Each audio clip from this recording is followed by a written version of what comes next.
కొమరంభీం ఆసిఫాబాద్ జిల్లా సిర్పూర్ నియోజకవర్గం బెజ్జూర్ మండలంలోని పాపన్పేట గ్రామంలోని బుజడివాడలో మీసరి బాపు ఇంటి నుండి విద్యుత్ ప్రాబ్లం వల్ల చాలా ఇబ్బంది పడుతున్నామని, ఫ్యాన్లు, మోటార్లు, కూలర్లకు కరెంటు సరిపడడం లేదని, తక్కువ వోల్టేజ్ ఉందని అధికారులకు చెప్పినా చూసి చూడనట్లు వ్యవహరిస్తున్నారని కుమ్మరి లింగయ్య దృష్టికి తెలియజేయగా వెంటనే ఏడీకి చరవాణి ద్వారా మాట్లాడి వివరణ కోరగా పాపన్పేటలో కరెంటు ప్రాబ్లం ఉన్నది వాస్తవమే అని, వారంలోపు ట్రాన్స్ఫారం బిగించి ఇబ్బందులు లేకుండా చేస్తామని గ్రామస్తులకు భరోసా ఇచ్చారు. ఫ్యాన్లు, కూలర్లు, మోటార్లు పనిచేయడం లేదని తెలిపారు.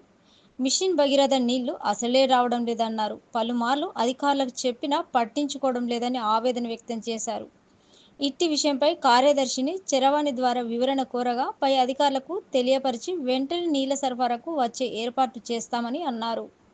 ఇప్పటికైనా సంబంధిత అధికారులు పాపన్పేట గ్రామస్తుల బాధలు, కష్టాలు, అవస్థలు లేకుండా ఆదుకోవాలని మీడియాతో వేడుకున్నారు.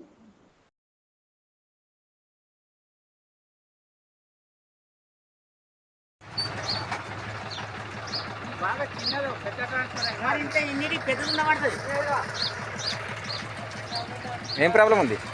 కరెంట్ వస్తుంది. దీనికి 170 మీటర్లు ఉన్నాయి. మీ ఓవర్లోడ్ పడుతుంది.